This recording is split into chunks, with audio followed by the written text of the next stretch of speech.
नमस्कार, मॅक्स महाराष्ट्रामध्ये आपलं सर्वांचं स्वागत. आपण पाहिलं की आज बजेट जी आहे ती सादर झालेलं आहे आणि ही जी बजेट आहे ती संपूर्ण देशाचं बजेट होतं आणि या बजेटच्याच अनुषंगानं पूर्णतः देशाची अर्थव्यवस्था यामध्ये चालू असते. आर्थिक व्यवहार असतात, काही योजना असतात, त्या शासनाची योजना सर्वसामान्यांपर्यंत पोहोचाव्यात याच्यासाठी हे बजेट या ठिकाणी सादर केलं जातं. त्याचबरोबर या ठिकाणी आपण 2 दिवसापूर्वीच या ठिकाणी बजेट कसं असावं याच्या संदर्भामध्ये आपण बीडकरांच्या प्रतिक्रिया देखील घेतल्या होत्या. तर बीड जिल्ह्यासाठी मराठवाडा वॉटर ग्रीडची ही योजना आहे ती लागू व्हावी, याच्यासाठी नदीजोड प्रकल्प करावा अशी मागणी आता सर्वसामान्यांकडून केली जात होती. त्याचबरोबर आज बजेट सादर झालं आहे. माझ्याबरोबर काही नागरिक आहेत, आपण त्यांच्याशी बातचीत करू. काय वाटतंय, आज बजेट सादर झालं आहे, काय वाटतंय, या अपेक्षा ज्या आहेत त्या पूर्ण झाल्यात का, काय वाटतं, काय सांगतो? खरं तर आज देशामध्ये 75 वर्ष उलटलेत तरी पण शेतकऱ्यांच्या ज्या काय मूळ समस्या आहेत ह्याच्यावर अजूनही कसल्याही प्रकारचं बजेट अजून शेतकऱ्यापर्यंत पोहोचलेलं नाही. पाण्याचे प्रश्न असतील किंवा लाईटीचे प्रश्न असतील किंवा शेतीमालाच्या हमीभावाचे प्रश्न असतील, हे कसल्याही प्रकारे सुटलेले नाहीत. त्याच्यामुळं बजेट कुठं आलं काय आणि गेलं काय ह्याचा काही सर्वसामान्य माणसाला काही परिणाम होत नाही. त्याच्यामुळं शासनाने ग्राउंड लेवलला जाऊन जी परिस्थिती त्यांना थोडी हालाकीची वाटते त्याच्यावर अभ्यास करून तिथं बजेट देऊन ते विकास केला पाहिजे असं सर्वसामान्य माणसाचं किंवा सर्वसामान्य नागरिकाचं म्हणणं आहे. नक्कीच आपण पाहिलं की त्यांना वाटतं की ही योजना आमच्यापर्यंत पोहोचत नाही. का काय वाटतंय, एक तज्ज्ञ म्हणून काय वाटतंय, कशा पद्धतीने हे बजेट आहे ती सादर झालेलं आहे आणि योजना शासन राबवत आहे त्या सर्वसामान्यांपर्यंत पोहोचत नाही असं त्यांचं म्हणणं आहे. आपलं काय मत आहे, काय सांगता येईल? खरं म्हणजे केंद्र सरकारचा हा अंतरिम अर्थसंकल्प आहे आणि या अंतरिम अर्थसंकल्प जेव्हा लोकसभेच्या निवडणुका होतील त्याच्यानंतर जे कुठलं सरकार या देशामध्ये स्थापित होईल ते सरकार त्याला जुलै महिन्यामध्ये अंतिम स्वरूप देईल. तत्पूर्वीच्या ज्या काही आत्ताच्या ज्या काही अंतरिम अर्थसंकल्पामधील ज्या काही घोषणा आहेत त्या जुलैमधल्या पूर्ण अर्थसंकल्प झाल्याशिवाय त्या पूर्णत्वास जाणार नाहीत. आणि म्हणून सर्वसामान्य जो काही मध्यमवर्गीय करदाता जो आहे या देशामधला, जो डायरेक्ट टॅक्स पे करतो, प्रत्यक्ष कर भरतो, त्याच्यासाठी या अर्थसंकल्पीय अधिवेशनातून केंद्रीय अर्थमंत्र्यांनी कुठल्याही प्रकारची सवलत, रिलीफ मध्यमवर्गीय करदात्यांना, प्रत्यक्ष करदात्यांना दिलेलं नाही आहे. कारण का की आज 7 लाखाचं इन्कम, गेल्या वर्षी पण 7 लाखापर्यंत इन्कम टॅक्स लागत नव्हता. म्हणजे आर्थिक वर्ष 23-24साठी 7 लाखापर्यंत इन्कम टॅक्स लागणारच नव्हता. आणि आताचं जे बजेट सादर होतं 24-25साठी त्याच्यामध्येही 7 लाखापर्यंत इन्कम टॅक्स लागणार नाही. म्हणजे गेल्या वर्षी जे काही 7 लाखापर्यंत टॅक्स लागणार नव्हता तो या वर्षी पण 7 लाखापर्यंत लागणार आहे. म्हणजे जो काही मध्यमवर्गीय करदाता आहे त्या मध्यमवर्गीय करदात्याला केंद्र सरकारकडून याच्यामध्ये कुठलाही लाभ होणार नाही. दुसरी गोष्ट की गेल्या वर्षी साधारणतः आर्थिक वर्ष 21-22मध्ये कॉर्पोरेट टॅक्स जो असतो, जो की या देशातल्या कंपन्यांवरती टॅक्स लावला जातो, तो टॅक्स 30% होता.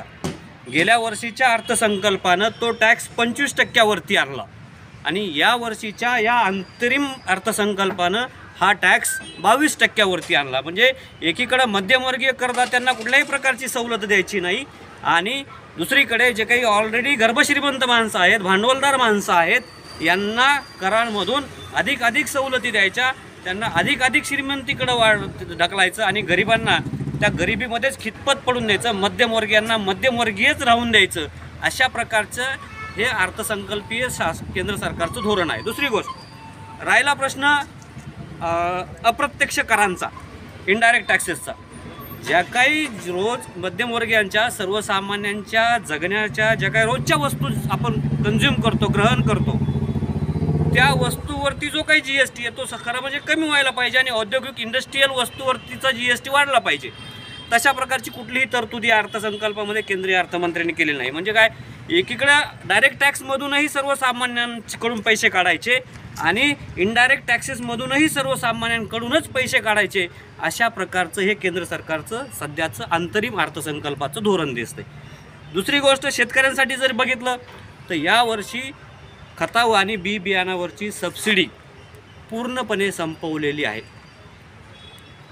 मी आता जस्ट वाचत होतो की गेल्या वर्षी 2-3% सबसिडी दिली जात होती खते आणि बी बियाणावरती. चालू वर्षाच्या अंतरिम अर्थसंकल्पामध्ये खता आणि बी बियाणावरची संपूर्ण सबसिडी संपवलेली आहे. म्हणजे शेतकऱ्यांसाठी इथून पुढे शेतीमालासाठी लागणारे जे काही इनपुट्स आहेत शेतीसाठी त्याच्यासाठी कुठल्याही प्रकारचा टॅक्स रिलीफ मिळणार नाही.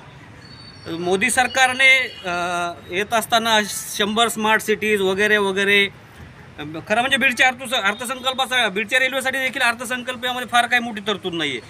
त्याच्यामुळे तो एक स्वप्न आपलं पूर्ण होतं की नाही हा विषयच आहे. परंतु आत्ता मी जे सांगत होतो की बाबा 100 स्मार्ट शहर या देशामध्ये होतील, त्याच्या अनुषंगानं जे काही बजेटची तरतूद पाहिजे होती अर्थसंकल्पामध्ये की एवढे कोटी आम्ही यासाठी पुरवठा करत आहोत, तर तशा प्रकारची कुठलीही घोषणा निर्मला सीतारामन आपण ते केलेली नाही आहे. नक्कीच आपण पाहिलं की याच्यामध्ये जी सरकारनं जी घोषणा केल्या त्या मात्र कुठंतरी सर्वसामान्यांपर्यंत न पोहोचणाऱ्या आहेत असं त्यांना म्हणतं. काय वाटतंय या सरकारनं आता अर्थसंकल्प सादर झाला आहे, काय वाटतंय, काय काय तुमचं म्हणणं? मी डॉक्टर लक्ष्मण जाधव, भाजपा भटकीमंत्री आघाडी बीड जिल्हाध्यक्ष. हा अंतरिम बजेट आहे आणि याच्या अगोदर मोदी सरकारने 2 टर्ममध्ये अतिशय चांगल्या प्रकारे विकास आणि निधी आलेला आहे. याच्यामध्ये आयुष्यमान आरोग्य योजना असेल, जनधन योजना असेल, शौचालय योजना असेल, शेतकऱ्यांसाठी विविध प्रकारच्या स्कीम असतील आणि त्या प्रत्यक्षात अंमलात आलेल्या आहेत. 340चं कलम असेल, अयोध्येमधील राम मंदिर असेल, अशा विविध ज्या गरजूवंतांना असलेल्या योजना त्यांनी अंमलात आणलेल्या आहे आणि आजपर्यंत चांगल्या प्रकारे त्यांनी विकास केलेला आहे. आता या देशामध्ये जर विकास करायचा असेल तर टॅक्स घेऊनच या केंद्रामध्ये असेल किंवा पूर्ण भारतामध्ये विकास करता येतो. आणि कसं असतं, विरोधक हे विरोध करण्यासाठीच असतात. त्यांनी विविध चांगल्या स्कीमलासुद्धा विरोध करणं हा त्यांचा वैयक्तिक भाग राहिला. परंतु मला सांगायचं, आनंदाने सांगू इच्छितो, कारण की या जिल्ह्याच्या लोकप्रिय लोकनेत्या राष्ट्रीय सचिव पंकजाताईसाहेब मुंडे आणि दबंग खासदार प्रीतमताईसाहेब मुंडे यांच्या म्हणजे त्यांच्या प्रयत्नाने बीड जिल्ह्याचा जो रेल्वेचा प्रश्न आहे तो आता जवळच आपण सुद्धा पाहतोय, अंमळनेरपर्यंत ट्रायलसुद्धा झालेली आहे. या अर्थसंकल्पामध्ये रेल्वेसाठी काय तरतूद झाली काय वाटतं? बीडचं स्वप्न जे आहे रेल्वेचं पूर्ण होईल का? नक्कीच दोन्ही ताईसाहेबाच्या याच्यामुळे रेल्वेचं स्वप्न पूर्ण होणारच आहे, आपल्याला सुद्धा माहिती आहे. आणि त्याचबरोबर जो बीड शहराचा विकास असेल, शेतकऱ्यासाठी प्रश्न असतील. आता आपला हा भाग आवर्षणग्रस्त असल्यामुळे कधी पाऊस जास्त होतो, कमी होतो, त्यानंतर करोनाचं संकट असेल, यामुळं देशाची जी आर्थिक हे होती डबघाईला आल्यामुळं आणि मागच्या काँग्रेसच्या राजवटीमध्ये पूर्ण देश याच्यामध्ये गेला होता. टोटल यांचं म्हणणं असं आहे की भाजप सरकारनं जी विकासाची अनेक कामं केलेली आहेत आणि इथून पुढे सुद्धा भाजप सरकार विकासाचीच कामं करणार आहे. नक्कीच मला एक मुद्दा साहेब बोलायचा आहे. या ठिकाणी मी एक भटकाविमुक्त ओबीसीचा एक सर्वसामान्य नागरिक आहे. मला आपल्या चॅनलच्या माध्यमातून सांगायचं आहे की ओबीसीचं जे राजकीय आरक्षण असेल, शैक्षणिक आरक्षण असेल, नोकरीचं आरक्षण आहे, त्याच्यावर गदा येते आणि ते आरक्षण जाऊ नये याच्यासाठी राज्य शासन असेल, केंद्र शासन असेल, जे सध्याचं जे वातावरण आहे ते अतिशय कुलुषित झालेलं आहे. आमचं सामाजिक न्याय हक्कासाठी जे आमचं आरक्षण आहे ते अबाधित ठेवण्यासाठी आमचं आरक्षण अबाधित ठेवावं असं त्यांचं म्हणणं. काय वाटतंय, काय सांगता येईल? हा अर्थसंकल्प सादर झाला, काय वाटतं तुमचं काय मागणी? मी भाऊराव प्रभाळे, भारतीय कम्युनिस्ट पक्ष जिल्हा शिरवळ. खरं तर या ठिकाणी आपण या अर्थसंकल्पाकडे जर पाहिलं तर सरकारच्या अतिप्रचंड बहुमताचा या ठिकाणी वापर झालेला आहे की आजपर्यंत कुठल्याही कायदे पास करताना एकही मुद्द्यावर कुठल्या गोष्टीवर चर्चा न करता प्रचंड बहुमताचा वापर करून ते गदारोळामध्ये कशा पद्धतीने ते केलेलेच आहेत. जे आज अर्थसंकल्प आपल्या समोर आलेला आहे देशाच्या समोर, की अन्नसुरक्षा कायद्याच्या नावानं जी एवढी मोठा जगामध्ये डंका वाजवला मोदींनी, तर अन्नसुरक्षा कायद्यासाठी आज BPL APL या रेशनिंगच्या दुकानावर जर गेलं तर फक्त BPLला रेशन भेटतं, APLला काहीच भेटत नाही. याच्यासाठी काय तरतूद आहे तर काहीच नाही. दुसरी गोष्ट, महात्मा गांधी रोजगार हमी योजना आहे. या योजनेवरती जर सरकारनं थोडंही बजेट टाकलं असतं, उलटं कमी केलं, केंद्र सरकारचा वाटा कमी केला आहे, राज्य सरकारकडे सोपवून दिला आहे आणि राज्य सरकारलाही त्या प्रकारचे काही गाईडलाईन्स नाही. म्हणून आज जो शेतकरी आहे, शेतकऱ्यांना वैयक्तिक लाभाच्या योजना असतील किंवा सर्वसामान्याच्या रोजीरोटीच्या रोजगाराच्या योजना असतील तर त्याच्यामध्ये केंद्राकडे कुणी पैसे द्यायचे हे सुद्धा या अर्थसंकल्पातून सांगणं गरजेचं होतं किंवा याच्यावरती बजेट टाकणं गरजेचं होतं. याच्यावरती बजेट न टाकल्या गेल्यामुळे निश्चितच या ठिकाणी पहा ट्रिलियनमध्ये वगैरे वगैरे आमची अर्थव्यवस्था इथपर्यंत पोहोचली असं सांगतायत. आणि एकीकडे लाखो करोडोंनी जात समुदाय रस्त्यावर येऊन आम्हाला मागास सिद्ध करा, आम्ही मागास आहोत असं करण्यासाठी स्पर्धा लागलेली आहे. एकीकडं शेतकऱ्यांचं तुम्ही सांगता की जे अनुदान आहे ते बंद केलं आहे, काय वाटतं काय? याच्यामध्ये परत आणखी मी आवर्जून सांगतो की खतावरची आणि रासायनिक औषधं जे आहेत याच्यावर जी सबसिडी दिली जायची, तर शेतकऱ्यांना 2,000 रुपये देऊन ती सबसिडी काढून घेतलेली आहे. आणि काढून घेतलेल्या सबसिडीमुळे जी 1,500 रुपयाची बॅग होती ती आता 300 रुपयाला घ्यावा लागायला लागली. तर याचा जर एकूणच शेतीचा जो खर्च आहे तो वाढलेला आहे, उत्पादन खर्च वाढलेला आहे, मात्र त्याच्यातून जे येणारं उत्पादन आहे ते मात्र कमी होतं आहे का हे आपण जाणून घेऊ. काय वाटतंय या ठिकाणी आज अर्थसंकल्प सादर झालेला आहे, काय वाटतंय आज बीडकरांचं काय म्हणणं आहे, काय वाटतं तुम्हाला? आजचा जो अर्थसंकल्प आहे हा अर्थसंकल्प हा उद्योजकांच्या साठीचा महत्त्वाचा अर्थसंकल्प आहे असं मला वाटतं. कारण हे सरकारच उद्योजकांच्या पाठीशी आहे. हे शेतकऱ्यांच्या, कष्टकऱ्यांच्या, दलितांच्या पाठीशी हे सरकार नाही आहे. आणि मी स्वतः एक अनुसूचित जाती जमातीच्या लोकांचं प्रतिनिधित्व करणारा व्यक्ती आहे म्हणून मी या ठिकाणी सांगू इच्छितो की अनुसूचित जाती जमातींच्या ज्या योजना आहेत आणि त्यांच्यासाठी ज्या योजना राबवायला पाहिजे होत्या या अर्थसंकल्पामध्ये हे कुठलंही राबवताना दिसत नाही आहे. आत्ताची जी धार्मिक परिस्थिती भाजपने तयार केलेली आहे, या धार्मिक परिस्थिती जी देशामध्ये आहे त्याच्या आडून ज्या पद्धतीनं लोकांच्या पैशांची उधळण केली जाते या देशामध्ये, त्यातून असं दिसतंय की हा अर्थसंकल्प गोरगरिबांच्या, कष्टकर्त्यांच्या, दलितांच्या तोंडाला पाणी पुसणारा हा अर्थसंकल्प आहे. आणि याच्यातून कुठलाही फायदा दलितांना, महिलांना, शेतकऱ्यांना, कष्टकऱ्यांना मिळणार आहे असं मला काही वाटत नाही. अदानी, अंबानी यासारख्या उद्योजकांच्या फायद्याचा हा अर्थसंकल्प आहे. आणि भारताचे प्रधानमंत्री नरेंद्र मोदी हे नेहमीच या उद्योजकांच्या बाजूने उभा असतात. ज्या पद्धतीनं गुजरातच्या उद्योजकांना पाठीशी ताकद मिळते त्या पद्धतीनं महाराष्ट्रातल्या उद्योजकांच्या पाठीशी अशी ताकद उभा राहताना दिसत नाही.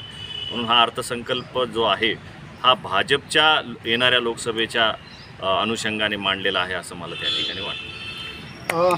नक्कीच आपण पाहतोय की राज्यामध्ये असेल किंवा देशामध्ये असेल भाजपची सत्ता आहे, मात्र या ठिकाणी सर्वसामान्य नागरिकांना आम्ही आधार दिला म्हणतात.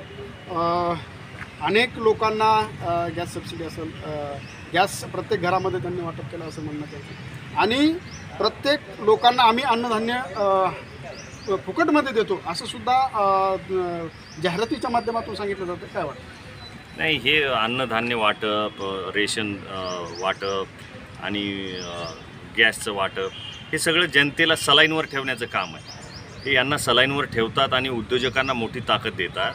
जे सामान्यांना म्हणतात की तुम्हाला गॅस आम्ही योग्य दरात देऊ, आणि तशा प्रपद्धतीची अंमलबजावणी काही होताना दिसत नाही आहे. आणि ज्या पद्धतीनं म्हणतात की रेशनचे तुम्हाला वाटप करू, रेशनचे अन्नधान्यामध्ये कमी प्रमाणात देऊ, हे सगळ्या खोटारड्या आधारावर आधारलेलं हे सरकार आहे. आणि या पद्धतीनं आत्ताच्या येणाऱ्या लोकसभेमध्ये जनतेनं जागरूक राहणं गरजेचं आहे.